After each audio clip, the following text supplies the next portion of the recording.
We all know that most adults have tight hamstrings, but what about the front of the legs? I'm talking about the quads, I'm talking about the hip flexors. Those tend to be very tight, but not only in sedentary adults. Sometimes in active people is even worse. The problem with tight quads and hip flexors is that they start changing the position of our pelvis, start changing our posture and the way that we move and the muscles that we access and use when we move. That in the long term can become problematic. And I'm talking about back pain, knee issues, and other stuff. But it doesn't have to be like that. So today I'm gonna share with you a very simple routine that you can start doing if you know that you have tight quads or hip flexors, or if you don't know, you can give it a go and then you'll know.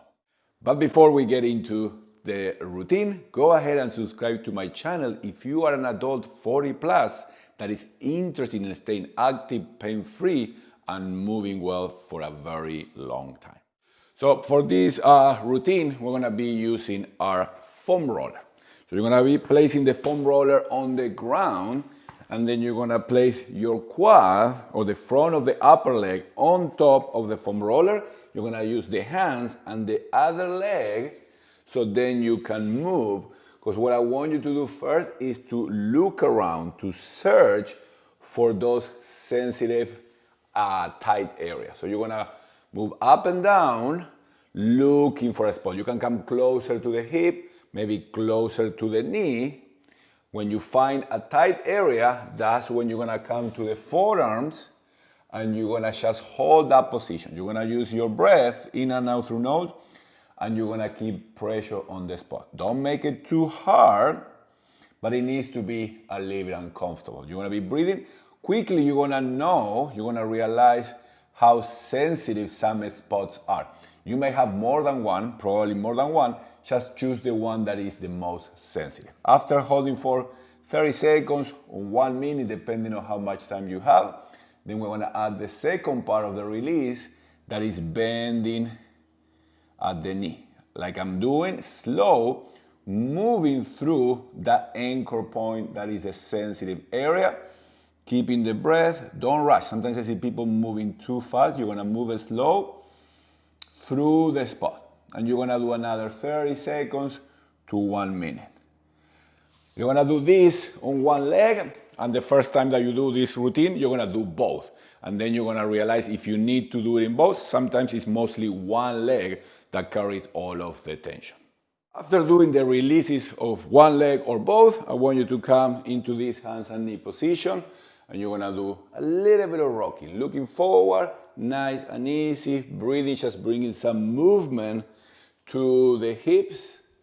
You're gonna do this for around 30 seconds, 45 seconds, 1 minute, okay? After the rocking, we're gonna move into one stretch, one single stretch that I want you to do. Again, the first time in both legs. The stretch that I want you to do is the couch stretch. You can use a couch, but in this case, I'm gonna be using the wall. So you're gonna bring one leg or one knee close to the wall. Don't start super close, just close to the wall in this way. And then you're gonna bring the other foot in contact with the ground. So we are in this half kneeling position with the knee close to the wall. Now, maybe already here you're feeling some stretch on the front of the leg. That's what we're going after. But what I want you to do is to try to tuck in the pelvis slightly. See if you can get the glute to turn on. If that is too much, you can always bring the leg a little bit further from the wall and try to shift forward and then tilt there.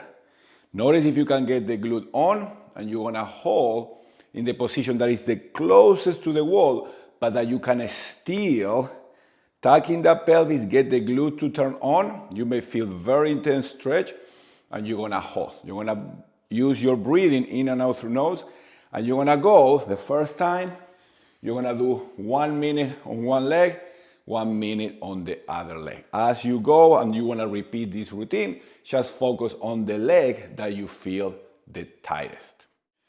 So we have now done the releases of the quads and hip flexors, and we have also done the couch stretch. So now we have opened an opportunity to start changing the way that we use the muscles. Mostly what I want you is, or what I want everybody to start doing is, now that we open up that opportunity on the front of the legs, start doing some movements to engage and use the back of the leg. I'm talking about hamstrings and glutes. So we start restoring the capacity to flex at the hips, engage those muscles, and then when we need to do movement, now we're gonna have more options. Now, the first movement that I want you to do is to start in this kneeling position, deep kneeling position, that this can also serve as an assessment to know when the quads are very tight. This position tends to be challenging for most. So just check, and if you can, come into this position. If you can, then I want you to start from the top. And now from here, trying to keep a neutral pelvis, we're gonna start hinging to find the glutes. We're gonna push into the ground to extend the hips. So what we're doing now is to start using or start making it possible for the glutes to start working. I want you to do about 8 to 10 reps, maybe one set, maybe 2 sets. And now to finish up, what I want you to practice is standing hip hinges. So you're gonna go hip width, you're gonna flex at the hips, and just like we did on the ground, I want you to feel the glutes and hamstrings turning on while keeping the spine neutral. Then you're gonna push into the ground and you're gonna extend the hips. You're gonna do a few reps. If you are having a hard time and you don't know if you're doing it right, or you don't get really good sensation at the glutes, you can always come close to a wall or anything behind you. You wanna stand a couple feet, maybe a feet and a half away, and then you're gonna keep the body weight in the center of the feet, and then you're gonna hinge to try to tap. Sometimes this, having that target there, helps to start finding the movement that we're looking for. So the whole goal is to get out a little bit of overusing this front of the legs, and little by little start accessing the posterior chain of the back leg muscles that are very powerful, and the ones that we wanna also use in athletic performance or day-to-day also. That is it for today. I hope you enjoyed the video. Let me know if you have any questions. Let me know if you do it, if you encounter very tight hamstrings or anything else that come up. I would love to hear from you. That is it for today. Thank you, and I will see you soon.